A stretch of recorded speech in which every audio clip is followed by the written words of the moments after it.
I've never been one to entertain ghost stories or myths about the supernatural. Seattle, with its gray skies and ever-present rain, was grounded in reality as far as I was concerned. I was a cop back in 1989, and to me, the world was divided into the things you could see and the things you couldn't. None of that included monsters or spirit. But on one dreary October evening, everything I thought I knew was turned upside down. It was around dusk when the call came through. I was at the precinct, thumbing through a stack of reports with little more than a lukewarm coffee to keep me company. The fluorescent lights flickered overhead, casting a sickly pallor over everything in the room. My partner, Mike, was leaning back in his chair, absently flipping through the channels on the small TV in the corner. Then the radio crackled to life, and the dispatcher's voice cut through the monotony with an urgency that was impossible to ignore. Unit 37. We've got a report of a break-in on the outskirts of town, near the old Harrison place. The resident claims they saw something unusual. I paused, setting my coffee down with a sigh. Break-ins were routine, but the dispatcher's tone suggested something more. Hint of fear and disbelief that piqued my interest. Something unusual? Mike echoed, raising an eyebrow as he switched off the TV. I shrugged, reaching for my jacket. Probably just another crank call. You know how people get around here, always seeing shadows in the trees.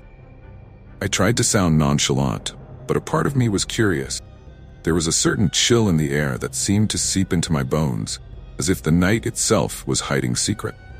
The drive out to the Harrison place was uneventful, the city lights gradually giving way to the dense, shadowy woods that loomed ahead. The forest had always been a place of whispered stories and unspoken fears, the kind of place where legends took root in the minds of those who dared to wander too far. I hate these late-night calls, Mike grumbled, adjusting the rearview mirror. You think it's just some kids messing around? Maybe, I replied, though I wasn't entirely convinced. The old Harrison place was notorious for its isolation, nestled right against the edge of the sprawling forest. It was a place where reality seemed to blur into something else, something uncomfortably close to the supernatural tales I usually dismissed. We pulled up to the house, silhouette stark against the darkening sky. The trees pressed close, their branches whispering secrets in the wind. An elderly man stood on the porch, his eyes wide and haunted, like he'd seen something no one should have to see. "Officer, thank God you're here," he stammered as we approached. Hands shook, and there was a desperation in his gaze that set my nerves on edge. Came from the woods, I swear. Beast. Monster. I exchanged a glance with Mike, trying to suppress a smirk, but the man's fear was palpable, and it was hard to dismiss his words entirely. "Let's take a look around," I said, trying to reassure him. "We'll find whatever's out there, don't worry." The old man nodded, retreating inside and locking the door with a series of anxious clicks. I couldn't blame him. The forest was already dark, the kind of darkness that seemed to swallow the light and leave you questioning what might be lurking just beyond the edge of your vision. We moved cautiously, flashlights slicing through the oppressive gloom. The ground was soft beneath our feet, the air thick with an unsettling silence that made the hairs on the back of my neck stand on end. As we ventured further into the woods, familiar sounds of the city faded away, replaced by the eerie stillness of the forest. There was a sense of being watched, of unseen eyes tracking our every move from the shadows. "You feel that?" Mike whispered, his voice barely audible over the crunch of leaves beneath our boots. "Like we're not alone?" I nodded, gripping my flashlight tighter. It was a feeling I couldn't shake, a sense of foreboding that grew stronger with each step we took. The tracks we found didn't help ease my nerves. They started off human, leading away from the house and deeper into the woods. But as we followed them, they changed, morphing into something I couldn't explain. "What the hell?" I muttered, crouching down to examine the prints. They were massive, with claws that gouged deep into the earth. Whatever had made these tracks was no ordinary animal. "Those aren't human," Mike said, his voice tinged with disbelief. "Whatever it is, it's big. Really big." Chill swept over me, and for the first time, I felt a flicker of doubt. Maybe the old man wasn't just seeing things. Maybe there really was something out here, something beyond the realm of the known. The woods seemed to close in around us, the darkness pressing in with an almost tangible weight. My heart pounded in my chest as we moved deeper, each rustle of leaves or snap of a twig setting my nerves on edge. Then, out of nowhere, a low growl echoed through the trees, a sound so primal and fierce it seemed to reverberate in my bones. I froze, scanning the shadows for any sign of movement, my pulse quickening. "Did you hear that?" Mike hissed, his eyes wide with alarm. I nodded, swallowing hard. There was no denying it now. We weren't alone, and whatever was out there was far from friendly. The growl came again, closer this time, and I caught a glimpse of something moving through the underbrush, hulking shape that seemed to glide between the trees with an unnatural grace. "Jesus," Ike breathed, raising his flashlight. "What is that?" I didn't have an answer. My mind raced as I fumbled for my radio, but all I got was static. The forest swallowing our connection to the outside world. Panic threatened to take hold, but I forced myself to stay calm. We had to keep moving, had to find whatever was out there, and put an end to this nightmare. We continued forward, our flashlights barely penetrating the thickening darkness. Each step felt like a descent into madness, the world around us warping into a twisted reflection of reality. The air grew colder, a biting chill that seeped through my jacket and settled into my bones. My breath misted in the air, and I couldn't shake the feeling that something was breathing with us, its presence a constant shadow at the edge of my awareness. Then, in a clearing bathed in the faint glow of moonlight, we saw it. The creature stood tall, its fur bristling like a dark mane against the night sky. It was unlike anything I'd ever seen, a grotesque amalgamation of beast and nightmare. Its eyes glowed with an eerie light, and its claws, God, those claws, were as long and sharp as knives. "It's real," I whispered, my voice barely audible over the sound of my pounding heart. "It's really real." The creature locked eyes with us, and I felt a chill run down my spine. There was an intelligence there, a malevolent awareness that sent a jolt of terror through me.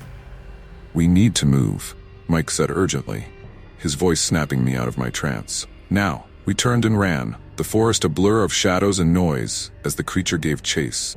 Its footsteps thundered behind us, a relentless pursuit that seemed to mock our every effort to escape.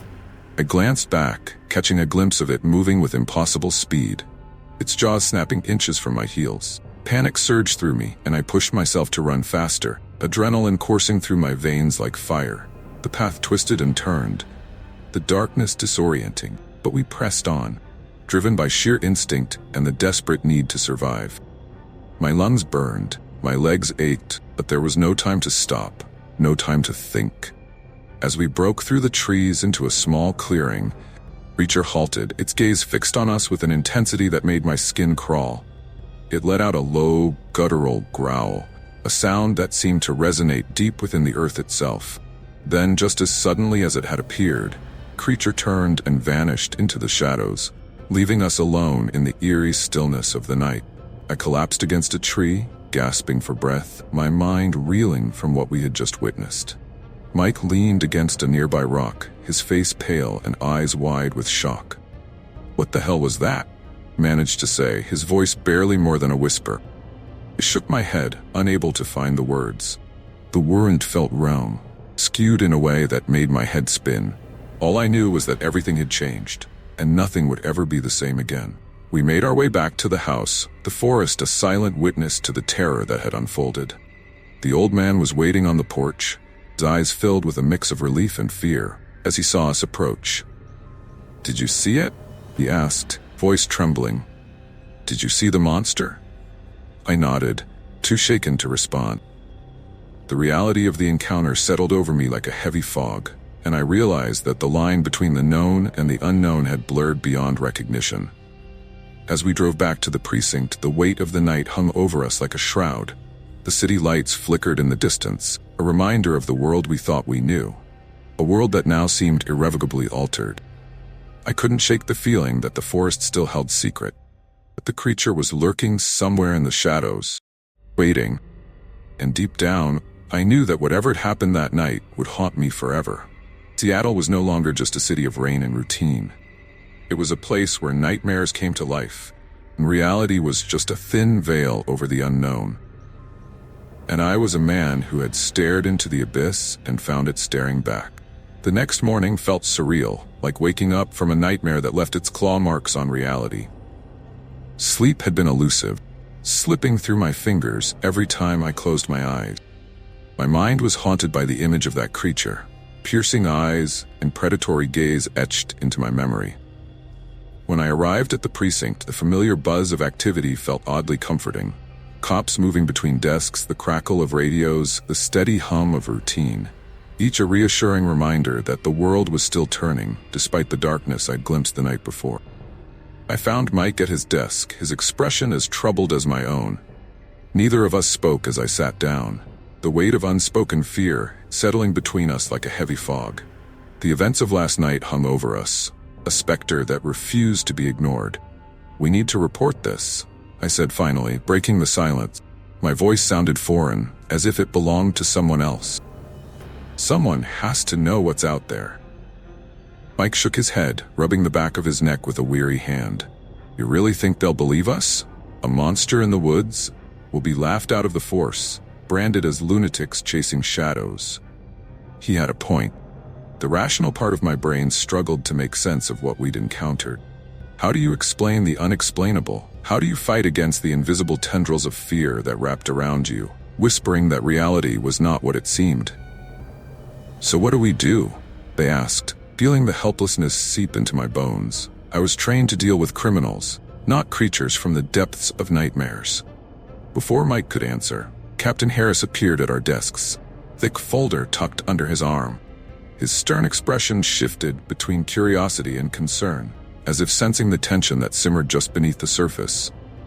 "You two look like hell," he remarked, dropping the folder onto Mike's desk with a thud. "Long night?" I exchanged a glance with Mike, both of us silently agreeing to keep last night's ordeal under wraps for now. I forced a smile, though it felt as fragile as glass. "Just another late shift," I said, trying to sound casual. "What's this?" Harris tapped the folder, his brow furrowing. "It's another case. Couple of campers went missing in the woods just outside town, last seen near the Harrison place." A chill swept over me, memories of last night rushing back with an almost tangible force. The woods, those damned woods. Place where reality twisted and nightmares stalked the shadows. "We were out that way last night," Mike said carefully, avoiding Harris's gaze. "Didn't see anything unusual." Harris raised an eyebrow, a skeptical look crossing his face. "You sure about that? There have been reports of strange sightings out there for weeks. People saying there's something in the forest. Something that doesn't belong." His words hit me like a punch to the gut. It wasn't just us. Others had seen it too. Had felt the presence that lurked in the darkness. "What do you mean by strange?"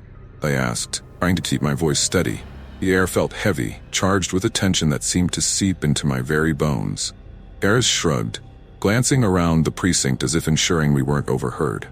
"Descriptions vary, but it's all the same story.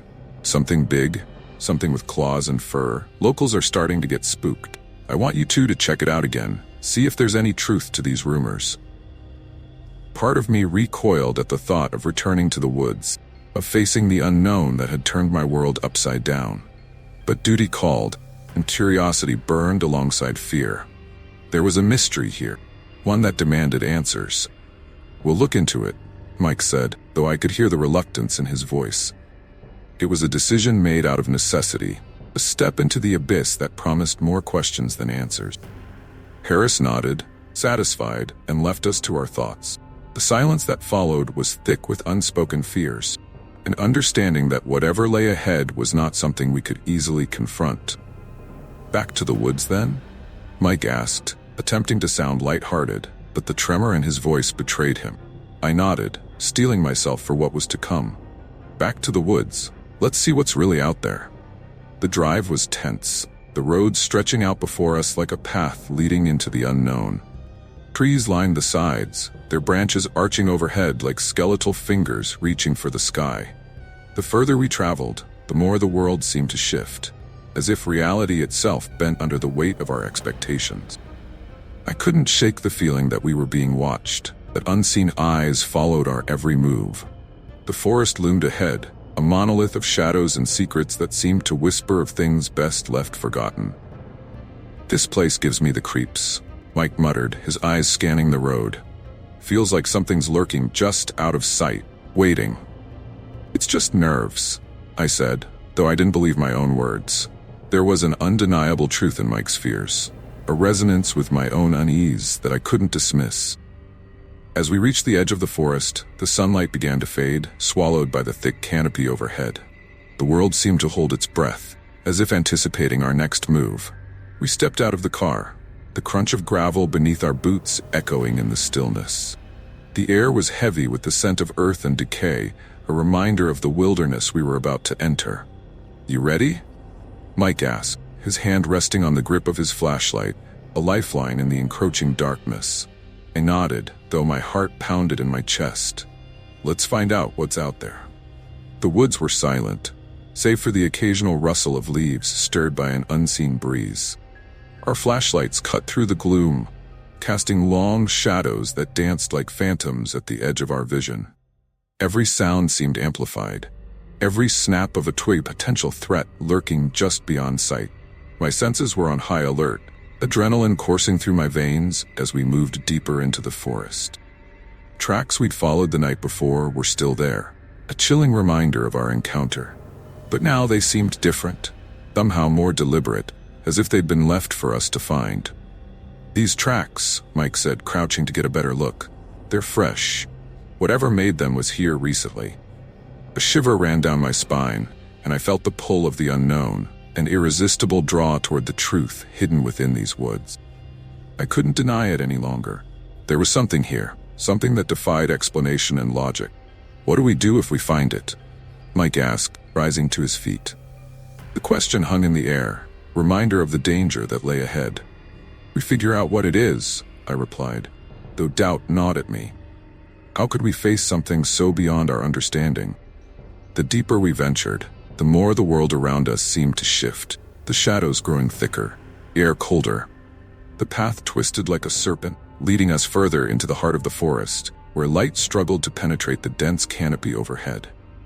The tension was palpable, a living thing that wrapped itself around us, squeezing tighter with each step.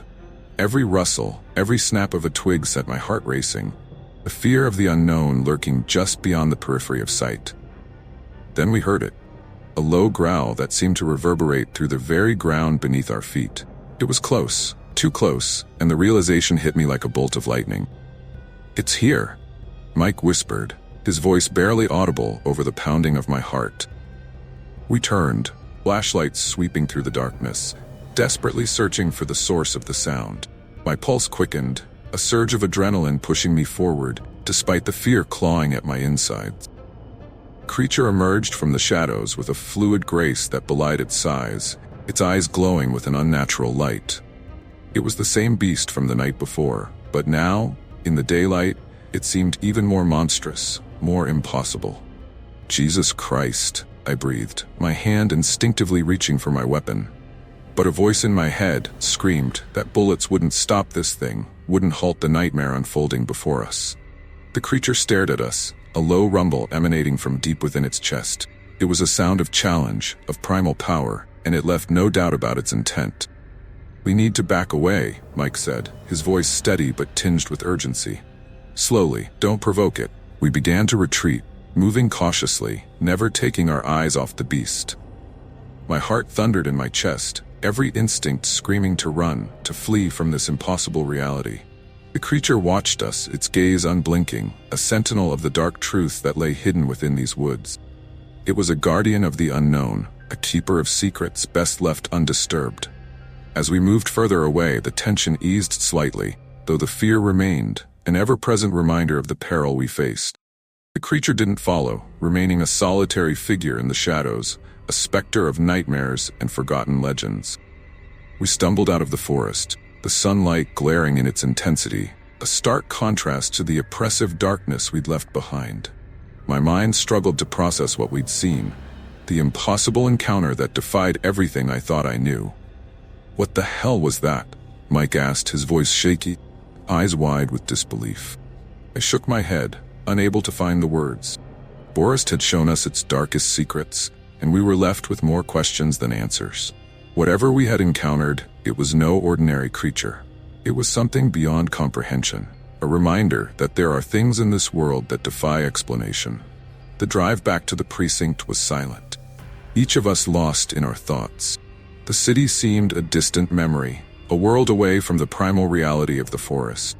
And as the day wore on, the weight of what we'd witnessed settled over me like a shroud.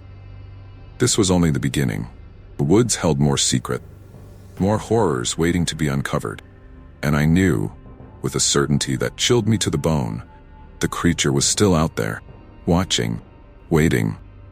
Seattle had become a place of nightmares, a city where the line between the known and the unknown had blurred beyond recognition, and I was left with a haunting realization that sometimes the things we fear are not mere figments of imagination, very real, very dangerous. Night had fallen by the time I returned home, bringing with it the memories of what I had seen and felt in those woods. The city's lights cast an eerie glow on the streets, reflections of the inner turmoil that simmered beneath my composed exterior. I couldn't shake the feeling that the creature's eyes were still on me, even as I tried to sink into the comfort of my home. Closed the door behind me, locking it with a sense of urgency that bordered on paranoia. The safety of four walls felt flimsy, like a thin veil separating me from the terror lurking just beyond my doorstep. I turned on every light in the house, a feeble attempt to chase away the shadows that seemed to creep ever closer. My mind was a turbulent sea of questions, each wave crashing relentlessly against the fragile shores of reason. How could such a thing exist? Was it a figment of my imagination, a twisted product of stress and fatigue? Or was it something far more sinister, a reality I could no longer deny?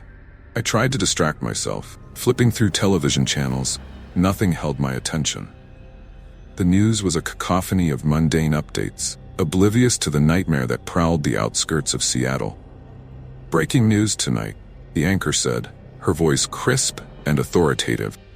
2 more campers reported missing near the woods outside town, following similar disappearances over the past few weeks. Authorities urged the public to stay vigilant. Her words sent a shiver down my spine. The monster was still out there, its hunger insatiable. It had taken more people, dragged them into the dark heart of the forest where no one would hear their cries.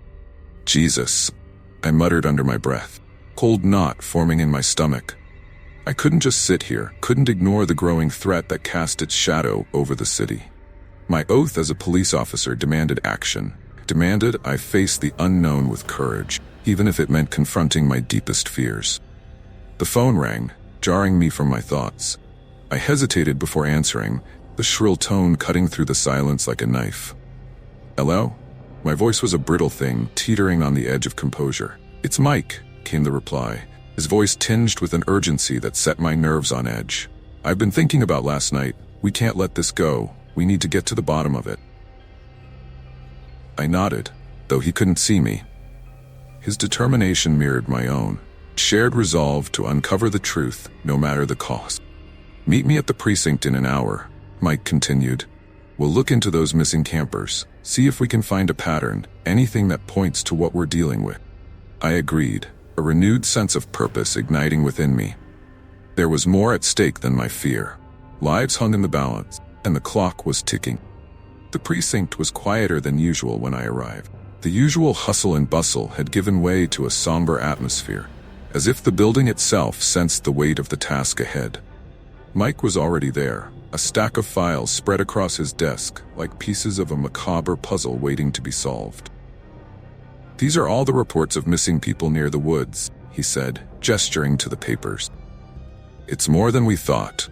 Most were dismissed as runaways or accidents, but the pattern is there if you look closely." I leafed through the files, each page telling a story of despair and vanished hopes. People who had entered the woods, never to return. Families left with questions that would never be answered, dreams shattered by an unseen menace. "This isn't random," I murmured, a chill creeping over me. "There's something drawing them in, something they can't escape." Mike nodded, his expression grim. "I spoke to a few locals earlier. They've been talking about the woods for years, claiming there's something out there.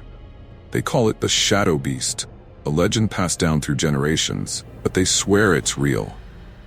"Shadow Beast," I echoed, the name resonating with a primal fear that clawed at my insides. It was a name that spoke of things that should not exist, darkness that defied the light. We spent the next few hours piecing together the information, looking for anything that could provide a clue to the creature's origin or its purpose. The reports were a tapestry of fear, woven with tales of strange sightings and unexplainable phenomena, stretched back decades. "These reports," Mike said, tapping one of the older files. "They mentioned something else too. An old legend about a cursed place deep in the woods. A spot where time and reality seemed to bend." I frowned, skepticism warring with the unease that gnawed at me. "You think it's connected? Just a legend to scare kids, right?" "Maybe," Mike replied, though his tone suggested otherwise. "But legends often have a kernel of truth.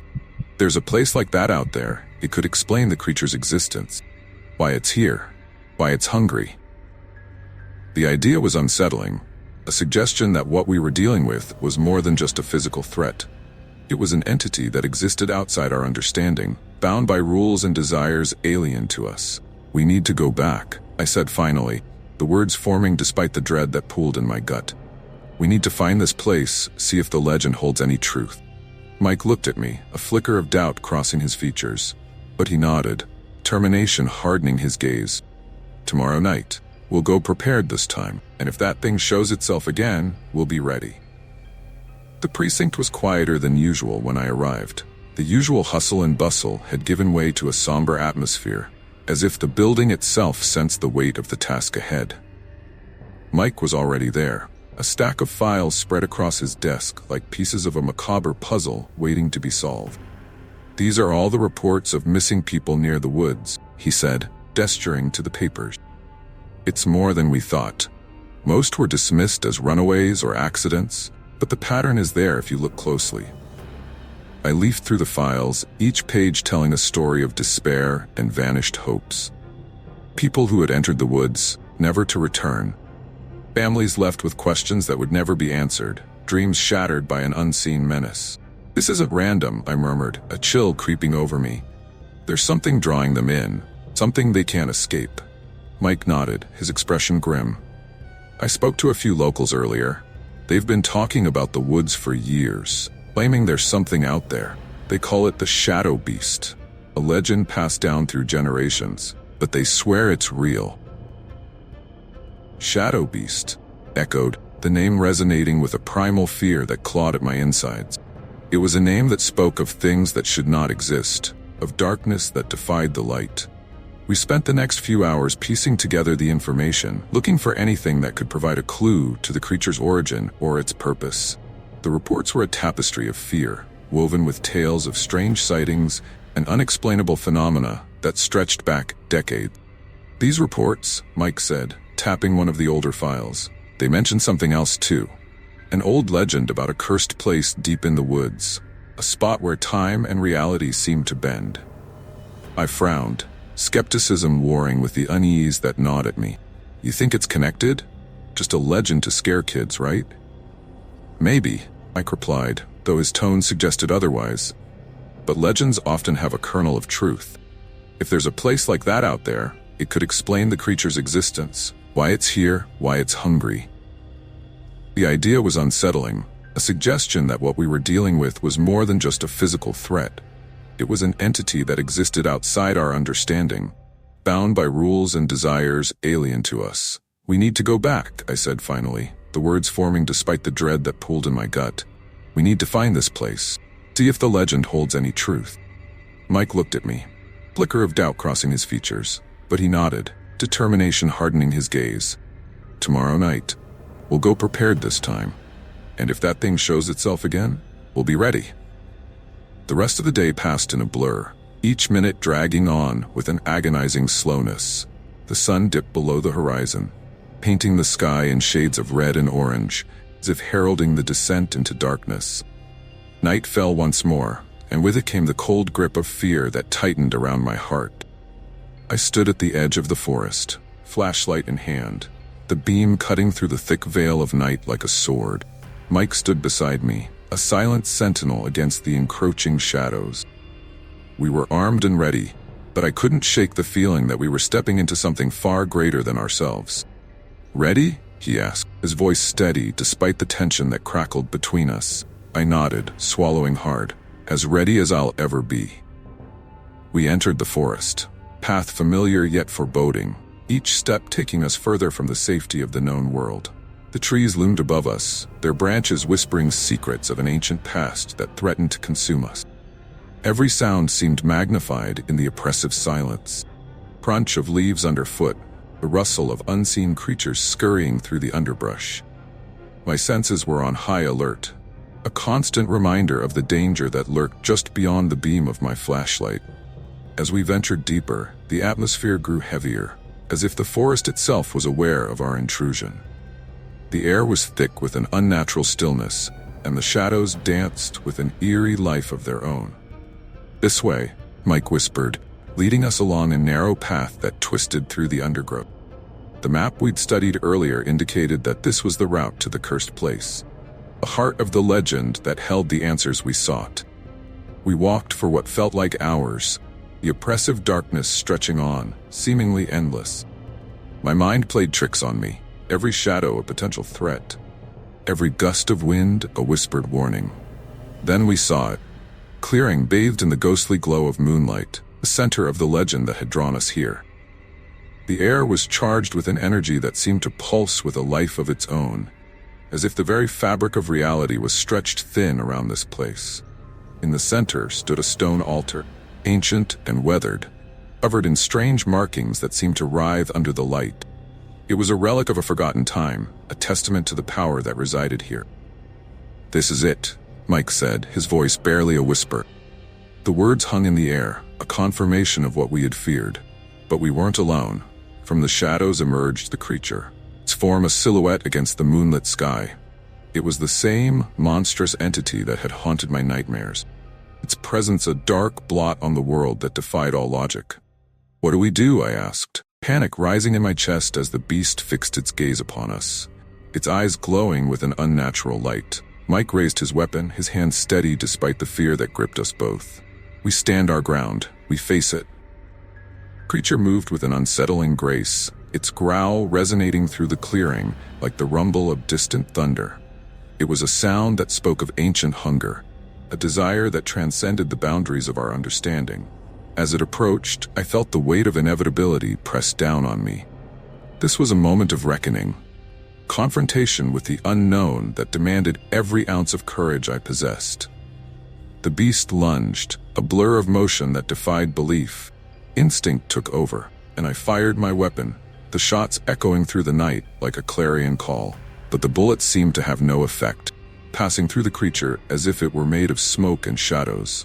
It was a nightmare made flesh, immune to the laws of the natural world. "Run!" Mike shouted, command cutting through my paralysis. We turned and fled, the beast's roar a chilling reminder of the danger at our heels. Forest closed in around us, the path a treacherous maze that threatened to swallow us whole. Every step was a battle against the encroaching darkness, every breath a testament to our will to survive. Behind us, the creature pursued, its presence an inescapable force that loomed ever closer. It was a relentless hunter, driven by a hunger that knew no bounds. But as we neared the edge of the forest, the beast stopped, a shadow lingering at the boundary of its domain. It watched us with eyes that burned with an eternal fire, a reminder that the darkness had not relinquished its claim. We burst into the open, the city lights a beacon of salvation that shattered the spell of the forest.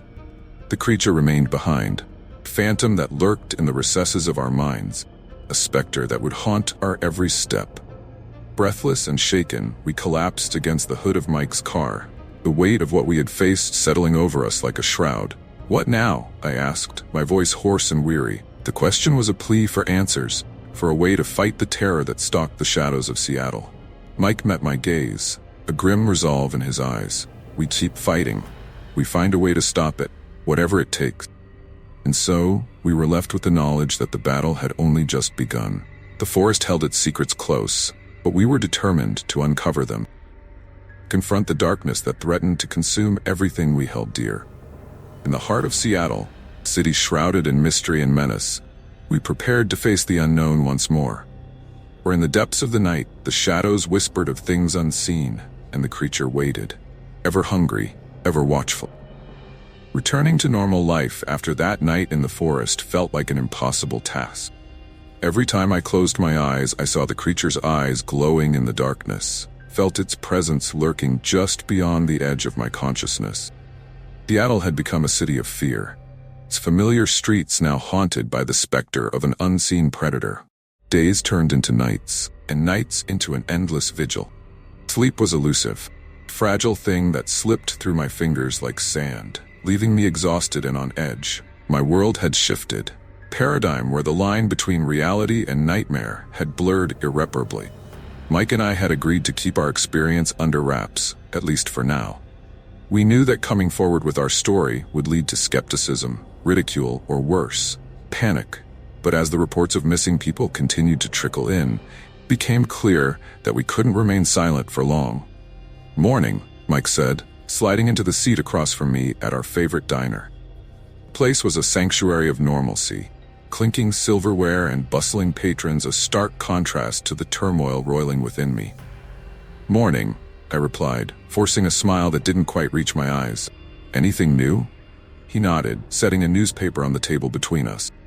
The headline read, "Authorities baffled as disappearances continue near woods." Below it was a picture of the forest, its towering trees and dense foliage a reminder of the nightmare that lurked within. "They found another campsite," Mike said, voice low enough that only I could hear. "Abandoned, like the others. No sign of a struggle, but no trace of the people either."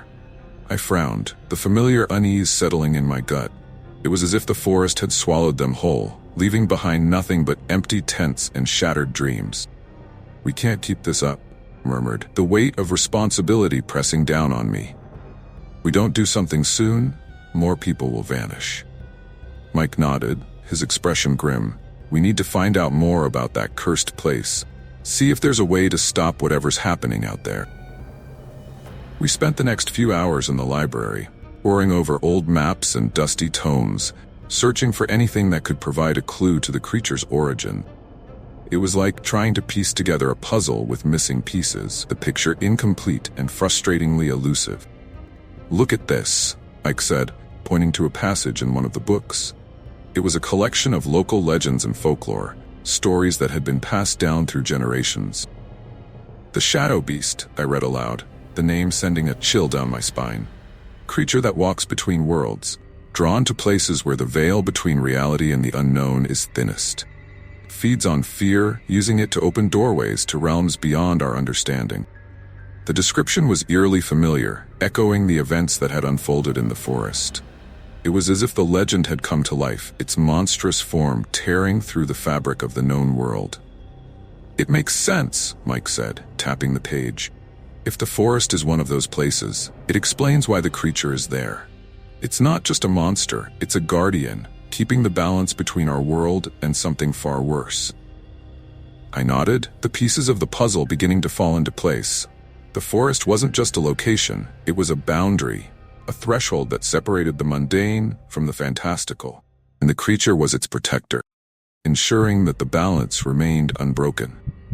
"We need to go back," I said, the realization hitting me like a freight train. "We need to find a way to close the door, to seal the gateway that's letting this thing through." Mike hesitated, the fear in his eyes mirrored by my own. We both knew the danger of what we were proposing, the risk of facing the creature once more. But there was no other choice. The safety of Seattle, of everyone in the city, depended on us.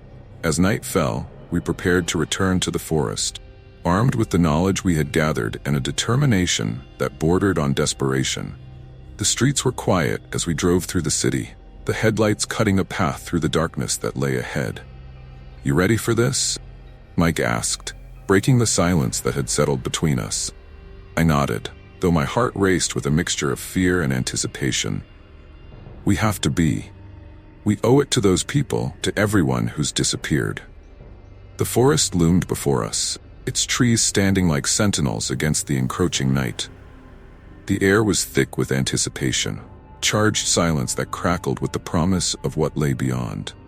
We stepped out of the car, flashlights in hand, the beams cutting through the darkness like blades.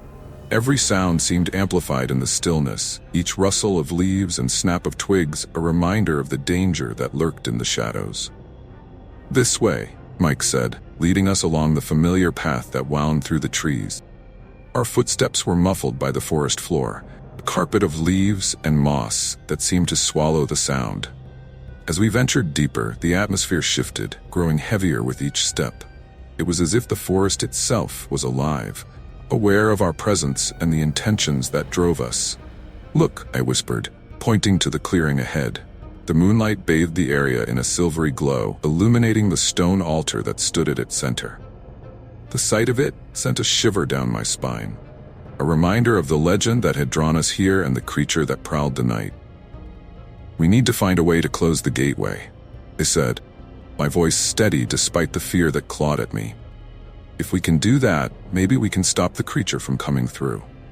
Mike nodded, his gaze scanning the area for any sign of movement. The air was tense, charged with the weight of the unknown. We approached the altar, our flashlights illuminating the strange symbols etched into the stone. They were unlike anything I had seen before, twisting and turning in patterns that defied comprehension. "These markings," Mike said, running a hand over the surface, "they're part of the ritual, the key to opening and closing the door." I nodded, my heart pounding with the realization of what we had to do.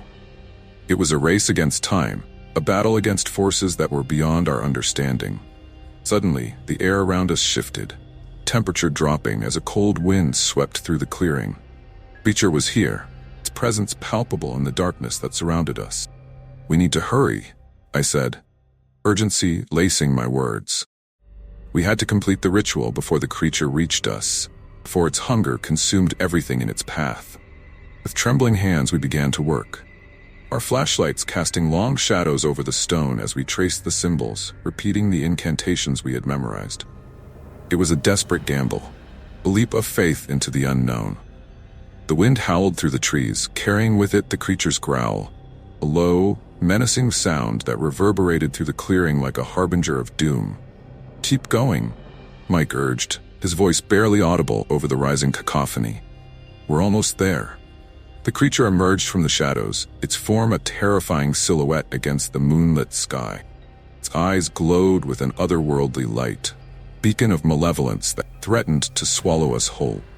My heart raced as I focused on the task at hand, willing myself to ignore the terror that clawed at my mind. The creature lunged, a blur of motion that sent my instincts screaming for survival. But we stood our ground, the ritual our only hope against the encroaching darkness. The air crackled with energy, a testament to the power that lay within the symbols we traced. As we reached the final incantation, the ground beneath us trembled, the air shimmering with an intensity that set my nerves on edge. It was as if the very fabric of reality was tearing, the gateway between worlds straining against the weight of our effort. Creature let out a roar, a sound that echoed through the night like the wail of 1,000 lost souls. It was a noise that spoke of hunger and despair, chilling reminder of the stakes we faced. With a final, desperate push, we completed the ritual, the symbols glowing with a light that seemed to emanate from the depths of the earth itself. The ground shook violently, and the air was filled with a blinding light that obscured everything in its path. Then, as suddenly as it had begun, the light vanished, leaving behind a profound silence that blanketed the clearing. Creature was gone, presence erased from the world, the gateway sealed once more. We stood there, breathless and shaken, the weight of what we had done settling over us like a mantle. The forest was still, the night a quiet observer of the battle that had unfolded within its depth. "We did it," Mike said, voice filled with awe and relief. "We actually did it." I nodded, though the reality of our victory felt distant, the adrenaline of the moment giving way to exhaustion. We had faced the unknown and emerged victorious, but the memory of the creature's gaze would haunt me for the rest of my days. As we made our way back to the car, the first light of dawn began to break over the horizon, casting the forest in a gentle glow that belied the horrors it concealed. The city awaited us, a world that would never know the true extent of what we had faced. But in that moment, As we stepped into the light of a new day, I felt a sense of peace settle over me. The battle had been won, but the war was far from over. Shadows still lurked in the corners of the world, and the creature's whisper lingered in the recesses of my mind. For now, though, we had earned a respite, a chance to reclaim our lives and find solace in the knowledge that the darkness had been held at bay. And as we drove away from the forest, leaving behind the echoes of the night, I knew that we would be ready to face whatever came next. For in the end, it was not the monsters we faced that defined us, but the courage we found to stand against them, to fight for a world free from fear. The shadows of Seattle were vast and unyielding, but in the heart of the city, a light flickered, a beacon of hope against the encroaching dark. And as long as that light burned, I knew that we would never truly be alone. The dawn's light washed over Seattle, turning the city into a canvas of soft hues and deceptive calm. As we drove back into the city, I found myself staring at the skyline, trying to shake off the lingering chill that clung to me. I wanted to believe that the worst was behind us, that the nightmare had ended, but the weight of what we'd faced in the forest whispered otherwise. Once back at the precinct, the familiar bustle of police work surrounded us. Phones ringing, officers talking, the constant hum of controlled chaos. Yet beneath the normalcy lay an undercurrent of unease, a reminder of the darkness we had glimpsed and the questions that remained unanswered. "You okay?" Mike asked as we settled into our desks, his eyes searching mine for any sign of the turmoil that churned within me. I nodded, though the truth was more complicated. "Yeah, just trying to process everything. Feels like we're in some kind of horror movie, and I'm not sure how it ends." I chuckled softly, though there was little humor in it. "Tell me about it. But we're not done yet, are we? We sealed the gate, but we still don't know what that thing was, or if it'll come back. And those people," I added, my voice low, "all the ones who disappeared, we need to figure out if there's a way to bring them back, or if they're just gone." The thought was a heavy one, reminder of the stakes we were dealing with. Each face that had vanished was a person with a life, a story cut short by forces beyond comprehension. It was a sobering realization, one that fueled my determination to find answers. Just then, the door to the precinct opened, and a man entered, his presence commanding attention. He was tall and thin, dressed in a long coat that seemed out of place in the summer heat. His eyes, however, were what caught my attention. They were sharp, piercing, like those of someone who had seen more than their fair share of darkness. "Detective Daniels?" the man said, his voice smooth yet carrying an undercurrent of urgency. "I'm Dr. Alexander Crow. I've been looking into the disappearances around Seattle, and I believe we might be dealing with something unusual." Mike and I exchanged a glance, both of us wary yet intrigued. The doctor seemed to know more than he was letting on, and in our line of work, that was often a sign to tread carefully. "What do you mean by unusual?" I asked, leaning back in my chair and fixing him with a steady gaze. Dr. Crow hesitated for a moment, as if weighing the decision to share his knowledge. Then, with a nod, he continued, "The creature you encountered, it matches descriptions from folklore and ancient texts. A being known as the Shadow Beast, a guardian of the boundaries between worlds." His words sent a shiver down my spine, echoing what Mike and I had discovered in the library. The notion that our world was but one of many, unseen forces shaped the very fabric of reality, was both thrilling and terrifying. "So you're saying this thing is some kind of gatekeeper?" Mike asked, skepticism lacing his tone. "Precisely," Dr. Crow replied, expression grave. "And if it's here, that means the balance is disrupted. There are forces trying to break through, and the Shadow Beast is the only thing standing between us and whatever lies beyond." The room seemed to darken around us, the implications of his words settling like a fog. We were caught in a battle that stretched beyond our understanding, fight against entities that defied the natural order. "How do we stop it?" I asked, my mind racing with possibilities and fears. "We sealed the gate, but is there a way to ensure it stays closed?" Dr. Crow nodded, pulling a worn book from his coat and placing it on the desk. "There are rituals, ways to reinforce the barrier between worlds, but it requires more than just incantations. It demands a sacrifice." The air seemed to freeze, the weight of his words sinking in. Sacrifice. It was a word heavy with meaning, pondering images of ancient rites and dark pacts. What kind of sacrifice? I asked, my voice steady though my heart raced. He met my gaze, his eyes reflecting a sorrow I recognized all too well. A life detective. The gate can only be permanently sealed by offering a life willingly given to maintain the balance. Room fell silent, the enormity of what he proposed hanging between us like a specter. It was a choice no one should have to make, a decision that tore at the very fabric of morality. There has to be another way, Mike said, his voice a mixture of disbelief and anger. We can't just ask someone to die for this. Dr. Crow sighed, his expression weary. I wish there was, but the reality of dealing with such forces often demands a price we are unprepared to pay. A dilemma loomed before us, a crossroad of fate that demanded an answer. We were faced with an impossible choice, one that threatened to unravel everything we believed in. As I sat there, the weight of the world pressing down on me, I realized that this was the true horror we faced. Not just the creature, but the consequences of standing between worlds. The cost of maintaining the balance was one I hadn't anticipated, a reminder that even heroes had limits. But deep down, part of me knew the truth. The fight was far from over, and whatever decision we made would shape the fate of Seattle and everyone within its shadowed embrace. We were not just battling monsters of flesh and blood, we were confronting the demons of choice and consequence, a struggle as old as time itself. So what do we do? I asked finally, my voice barely a whisper yet filled with resolve.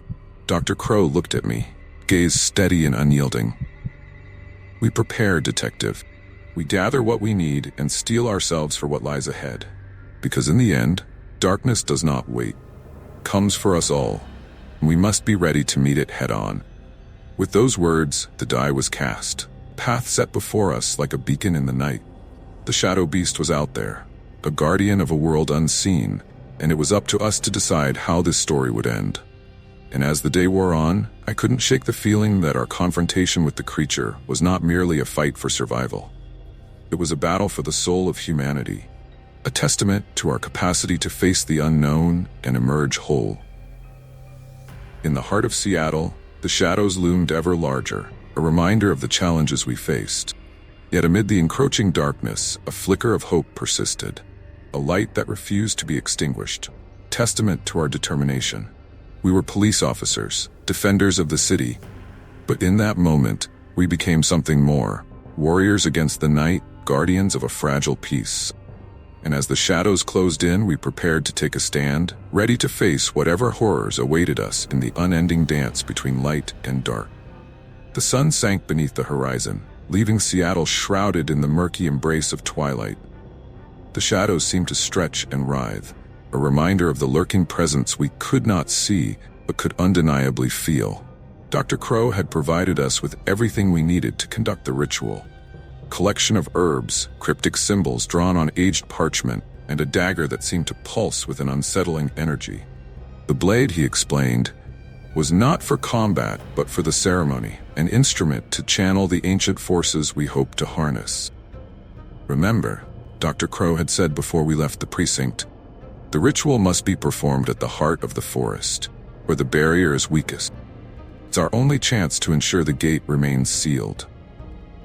His words echoed in my mind as Mike and I drove back towards the forest, our faces set with grim determination.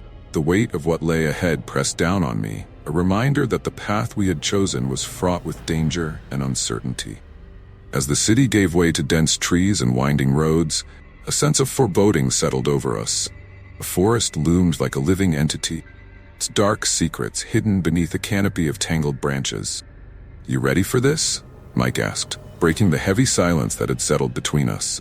I nodded, though my heart beat a rapid tattoo against my ribs. Ready as I'll ever be. Just keep your eyes open. We can't afford to let our guard down. Not now. The car came to a halt at the forest's edge, the engine ticking in the cooling night air. We stepped out. Crunch of gravel beneath our boots, a stark reminder of the isolation that surrounded us. The path before us was shrouded in darkness, trees swaying in a breeze that carried with it an almost mournful whisper. Felt as if the forest itself was alive, aware of the intrusion of outsiders who dared to challenge the order it maintained. Dr. Crow had warned us of the forest's sentience, its ancient spirits awakened by the shadow beast's presence. We were not just stepping into a physical place, but crossing a threshold into a realm where reality and myth intertwine. As we made our way deeper into the woods, the air grew thick with tension, a palpable sense of anticipation that made every hair on my body stand on end. The silence was profound, broken only by the occasional snap of a twig underfoot or the distant call of an unseen creature. The heart of the forest lay ahead, clearing bathed in the silver light of the moon. It was there that we would conduct the ritual, our last hope to keep the gate sealed and prevent the shadow beast from returning to claim more victims. As we entered the clearing, a chill washed over me, colder than any winter's night. The air seemed to hum with energy, the ground beneath our feet thrumming like the heartbeat of some slumbering beast. "Here we are," Mike said, his voice barely above a whisper, as he surveyed the surroundings. I nodded, my gaze scanning the area for any sign of movement.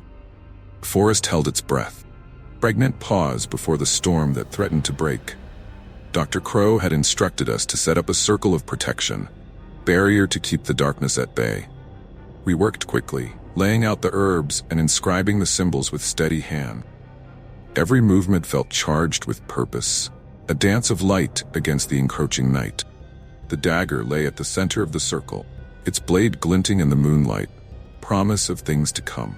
It was both a tool and a symbol, a reminder of the cost we were prepared to pay to preserve the fragile balance between worlds. As we completed the preparations, a low growl resonated through the clearing, the sound vibrating through my bones. The shadows shifted, coalescing into a form that defied logic. A towering silhouette, fur matted and dark eyes gleaming with an intelligence that seemed all too human. The shadow beast had returned, drawn by our presence and the threat we posed to its dominion. Its gaze locked onto us, a malevolent force that spoke of hunger and ancient malice. "It's here," Mike muttered, his hand resting on the hilt of his gun, though we both knew it would be of little use against such a creature. The air around us crackled with tension as the shadow beast advanced, each step deliberate and unhurried as if savoring the moment. It seemed to move between worlds, a phantom that defied the natural order. "We have to begin," I said, my voice steady despite the fear that clawed at my insides. "We can't let it get inside the circle." With a nod, Mike took his place opposite me, the two of us forming the human anchor to the ritual that would seal the fate of Seattle. The forest watched, a silent audience to the unfolding drama. I began the incantation, the words foreign yet familiar on my tongue. They were an invocation of power, plea to the ancient forces that lay dormant beneath the fabric of our reality. Each syllable carried a weight, a resonance that echoed through the clearing and beyond. The shadow beast hesitated, its form flickering as the circle's energy took hold. It was a creature of darkness, and the light we invoked was anathema to its existence. "Keep going," Mike urged, his voice a lifeline in the tempest of fear and adrenaline. The creature roared, sound that shook the very earth, its fury a tangible force that battered against the circle's barrier, clawed at the edges, seeking to break through and claim the prize it so desperately desired. But the circle held, a bastion of light in a world consumed by shadow. Power we wielded was not our own, but a borrowed strength from the ages, a testament to humanity's enduring spirit. As the incantation reached its crescendo, I felt a shift, change in the air as the balance began to right itself. The circle pulsed with energy, the symbols glowing with a brilliance that rivaled the stars above. The shadow beast recoiled, its form unraveling like mist before the dawn. It howled, a sound of anguish and defeat as it was drawn back into the abyss from whence it came. The gate closed, the barrier restored, sealing away the darkness that sought to claim our world. Silence descended upon the clearing, the only sound the ragged breathing of two men who had stood against the night and emerged victorious. "It's over," Mike said, his voice a mixture of relief and disbelief. I nodded, exhaustion washing over me like a tide. The ritual had taken its toll, a reminder of the cost of wielding forces beyond our ken. Yet amid the weariness lay a sense of triumph, a knowledge that we had faced the darkness and emerged unscathed. As we dismantled the circle, I felt a strange sense of calm settle over me. The forest was no longer a place of fear, but one of balance, a testament to the enduring cycle of light and shadow. We left the clearing behind, our footsteps carrying us back through the trees, each step a promise of return to a world we had fought to protect. The car awaited us, a symbol of the life we had left behind, a reminder of the city that lay beyond the forest's edge. As we drove away, the shadows of the trees receded, leaving us in the embrace of the waking world. The dawn broke over Seattle, casting the city in hues of gold and amber, a new day born from the crucible of night. The light was a balm, a reassurance that despite the darkness we had faced, the world continued to turn. Yet even as the city awoke, I knew that the shadows still lurked at the edges. Constant reminder of the battle we had waged, and the creatures that watched from the spaces between worlds. For in the heart of every city, every forest, the dance of light and dark persisted. A reminder that we are never truly alone in the vastness of the cosmos. And as long as the light burned, as long as we stood vigilant against the encroaching dark, we would endure. Testament to the indomitable human spirit. The shadow beast had been vanquished, presence banished to the depths of forgotten myths. But the story was far from over, a tale woven into the fabric of existence itself. And as we drove into the new dawn, I felt a sense of peace, a knowledge that we had faced the darkness and emerged into the light, a beacon against the unrelenting shadows that lay beyond. In the end, it was not the monsters we faced that defined us, but the courage we found to stand against them. A light against the dark, a whisper of hope against the unyielding night.